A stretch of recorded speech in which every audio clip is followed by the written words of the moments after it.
Hi everybody, thanks for joining me for another tutorial in Melinda's Rubber Room. I'm Melinda Pierce and I'm an independent Stampin' Up! Demonstrator, and I'm here today to show you how to make this quick and easy card. This is a card that I showed during one of my recent Zoom sessions, and I'm going to follow that up with a video now to show you how to do it. So there's two different versions of this card. I have to ignore my mess on the side here. I was busy making some cards. So there's this one that doesn't really stand up. It's just a flat card. And then there is another version I did that actually stands up, and that's what I'll be showing you today. So instead of just using a piece of cardstock on the front, you're actually going to use a standard card base. So that measures 8.5 by 5.5, and it's scored at 4 1/4.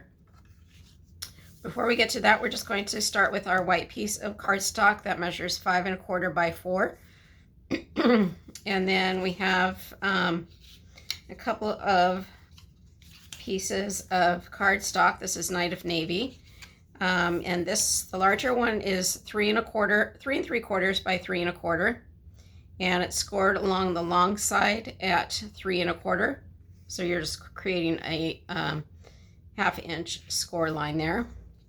And then you have another piece that measures 3 1/4 by 2 3/4. And you're going to score along the, it should actually be on the 3 1/4 side at 2 3/4. So you create a square out of that. So you're creating a 1/2 inch fold on each of your pieces of cardstock, and that creates that flip mechanism. Okay, so what we're going to do is just go ahead and adhere these flip cards to the white piece of cardstock. So we're just going to put some glue down. Had my glue open on my table and I think it may have dried out a bit. This one works. Okay, so I'm just going to go ahead and adhere that to the white piece of cardstock. This is about, I don't know, 1/4 inch from the top.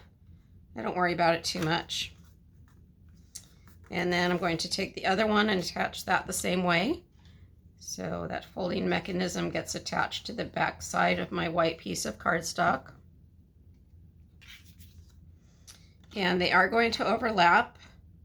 Should be about the same distance on the bottom as the top. There's no right or wrong way to do this. It's really up to you, and I don't like to measure a whole lot, so I don't. Okay, so the next part I am going to use, so for both of these cards, I used the Rings of Love Designer Series paper. This is Designer Series paper that you can get for free with a $50 purchase during celebration. You can see there's the bird print, which is gorgeous, and it has this beautiful backing to it, which I have also used on this card. So make sure you check this paper pack out. It is really pretty. On the back side of the houses, these houses you can cut out individually if you want, just fussy cut them. Pretty easy to fussy cut houses. And on the back side are these wonderful medallions that would make beautiful cards as well. And then it has this nice print, floral print, which is what I used on this card. Okay, so I have cut my Designer Series paper. I'm using the birds and the houses on this one. I've cut 2 pieces that measure 3 inches by 3 inches. So this one is going to go on the top flap here. I'm going to bring my glue back in. So on this card, I'm actually not doing any stamping. It's just going to be a blank card that I can write on later. So the birds are going to go right here. I just love the softness of the green in this Designer Series paper. It's just so pretty. And then on the smaller one, I'm going to bring in the house print. That's going to go on that bottom one.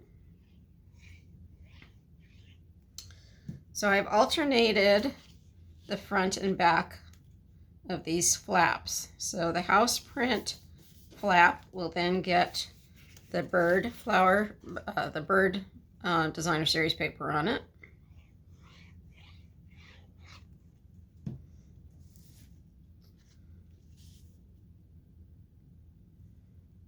Just like so. And then this bird flap will get the house paper on the back of that. So it's a really quick and easy card to put together. And I did show it during my Wednesday Zoom classes, which are free to attend. You just you can cut your own supplies and follow along with me, make your card the same time I do. Those Zoom sessions are 10 to noon on Wednesdays at specific time. So I cut these little paper strips. These are from the back side of that bird paper, that really pretty watercolor look. And I'm just putting these little strips on the top and the bottom.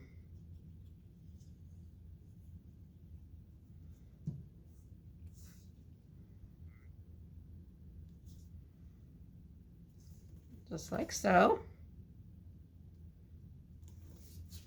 Okay, so if you just want to send a card without it opening, you can just attach it to a piece of cardstock that measures 5.5 by 4.25. But I want it to be able to open it, so I'm going to just go ahead and attach this to my card base.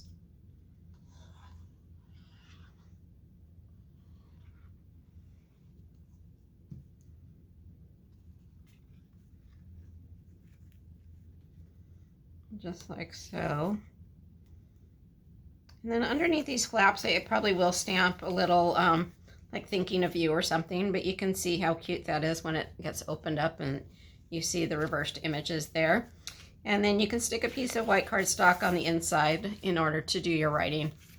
Okay, if you want to, oh, here's the other sample I was looking for. So you can see how that went together. And then I did put those same strips of paper down on the inside of my card too. So the front and the inside coordinate. Okay, I hope you enjoyed that tutorial. I know it was really quick. If you have any questions, please feel free to message me at Melinda's Rubber Room on Facebook, and I'd be happy to answer any questions you might have. Celebration does start tomorrow, July 1st. If there's anything that you would like to purchase, any purchases over $50 will earn you free product. You can order directly from my online store by clicking the Shop Now button on my Facebook page, or you can go directly to my online store at www.melindapierce.stampinup.net. Okay, I hope you have a great day. Again, feel free to message me, give me a thumbs up, share my videos. All of those actions help people to view my tutorials. So thank you and take care. Bye-bye.